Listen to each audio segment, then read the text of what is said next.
Good morning. Meridian Solutions here, and today we're here for a straight up, no BS cold weather test. Now, last night I put a bag of stuff and hung it off this tractor to let it chill overnight. It was -38 overnight. I have a calibrated infrared thermometer. I shoot this tractor. The thermometer goes to -30 and is now taking us at -35. Let's see if you can see this. There you go. We're below its max temperature. So this is no BS. I'm going to try to do this quickly because the cell phone tends to crap out in about 7 or 8 minutes in these temperatures. So, and I guess just to prove, I will shoot this too. There you go. Let's see if you can see this. -35. Good. Before I do, quick shout out, John at SOE, or Special Operations Equipment Gear, sent me this nice hoodie. I appreciate it. He made this bag too. Let's do a quick freeze test on an SOE tactical gear bag. Ooh, it works. Let's see what else we got in here. Refuge Medical BEARFAK. Okay. I'm going to do this wearing snowboarding gloves, bulky gloves, just to prove that in the cold, you can access these tools with gloves. Got the tab. You have to hold on to something because this is well packed. We're gonna open this up. Grip handle. Oh yeah. Yep. Okay. This is frozen. So one thing I always recommend in the wintertime, especially for medical gear, is to have some heat warmers, some hand warmers. It's really going to help you get this stuff out. You can see that as this freezes up, it really makes it more difficult because this kit comes stuffed with a lot of things. So before we open this up, we'll just see. The nylon here is of high quality. A low quality nylon would start cracking and fraying along the edges at -35. Remember, this is -35 Celsius. This is pretty legit cold weather. I think you're going to see anyone else on YouTube doing this. This is a BEARFAK 3.0. I'm going to leave this one intact, but nothing cracked or broke. This is basically just looking at the function of the bag and the kit itself. Good to go so far. Okay.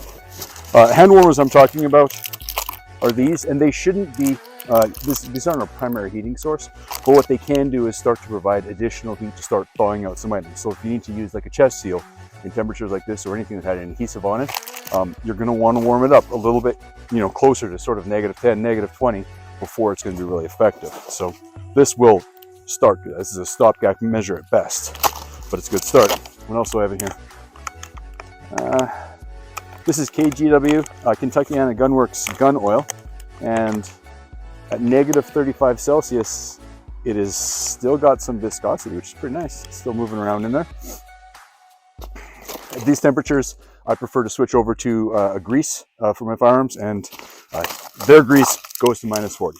Okay, so really what I wanted to test today are, our mainstay of trauma medicine. The first thing we're going to do to bridge that gap, to give us that, that first 60 to 90 seconds to keep people alive. That's for massive hemorrhage. That's a tourniquet. And I've got 3 different tourniquets.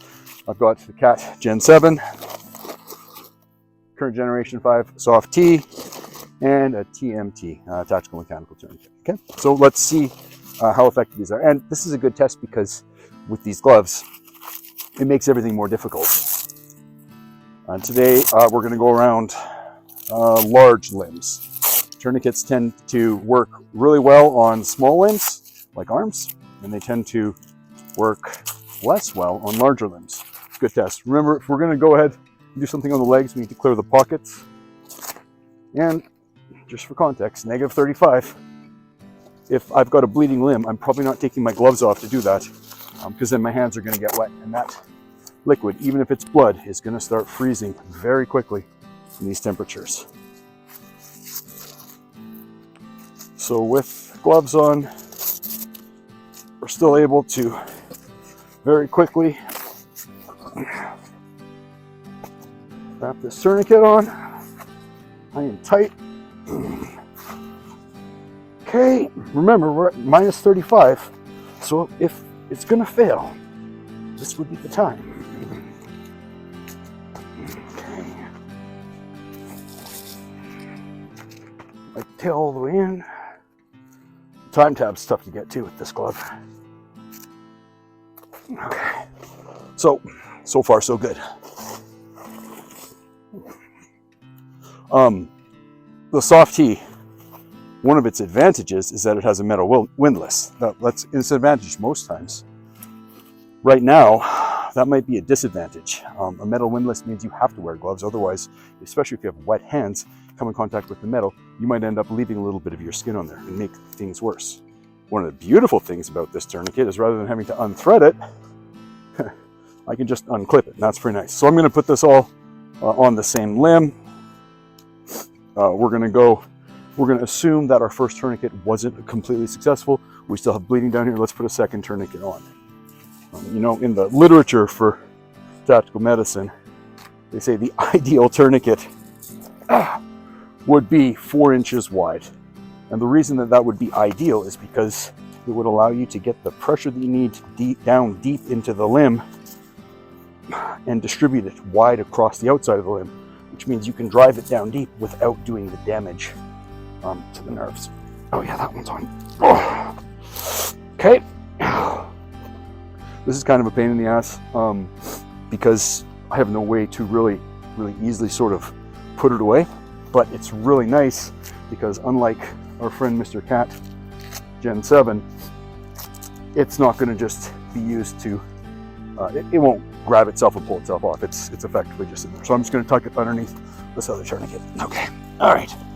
So that's count them, 2 tourniquets that are on at minus 35 Celsius. And now we're just going to work through the problem of having this on a retention device. Oh yeah, this one's not liking this. This tourniquet has been carried on a vest of mine, and so it's not like new out of the box condition. So it's been certainly exposed to some elements before, but not the cold like this. All right, right off the bat, I'm going to need to lengthen this. Open that up. Now, highly unlikely that 2 tourniquets wouldn't do the trick, and also, you know, we're getting to a point where the injury would really have to be very low on this limb for us to be able to actually put on 3 tourniquets without starting to cover the injury. If we got to a point like this where we weren't fully occluded, I'd actually want to look at wound packing, tamponade, or something else to help close that wound off, rather than a 3rd tourniquet. So just understand that I'm not advocating that you go to 3, like to 6 or 7 inches of tourniquet. What I'm saying is if 2 doesn't work, let's bring in an alternate method. This is just a test to see if this is going to fail in what can only be described as extreme cold weather. I really hope that this new microphone that I got is recording this really well, and that frankly, this video, you know, the phone lives for this video to save. But we'll deal with that problem when we get to it. Oh yeah. Okay. The cool thing about the TMT is because it's true 2-inch wide tourniquet, it gets that pressure on there really fast. The last cool thing about the TMT is the windlasses often break. Okay. Oh. So there we go. 1, 2, 3. They all passed. Oh, fuck. Yeah, that hurts. This thing is registering. These are still at negative 30, negative 29 against my pant leg. So they're warming up. That's nice. Okay, so I would stay standing, but I don't know if I step out of frame. This is a one take, it's just me. So we've got a Cat Gen 7 tourniquet. We've got a Soft T Gen 5, they're not called the Soft T Wide anymore. And we've got a TMT. And these are all, you know, each one of them is doing the job. Now, with massive hemorrhage, like I've talked about in cold weather, hypothermia is 100% your primary risk right after bleeding out. And so, like I talked about, those heat pads, I like having heat warmer pads inside medical kits to start. dealing with the hypothermia or for thawing out kit. But understand that in a cold weather environment, your number one priority once you keep the blood in the body is to get shelter and get an external active heating source. Without those, no level of intervention is gonna do what you need it to do. Okay? So yeah, that was fun. Let's wrap this up before I run out of video. I'm having a fun time this weekend. We're going to continue this sort of cold weather series. We're going to dive into some other things, shelters that you can do, types of the emergency bivy sacks that do work, and the Mylar emergency space blankets and what uses they can have and not. And I look forward to our next look at this. By the way, in case it's not clear, in case anyone thinks I'm faking this, they're still on. They still fucking hurt. And that's on purpose. So remember to get outside, get training, keep getting after it.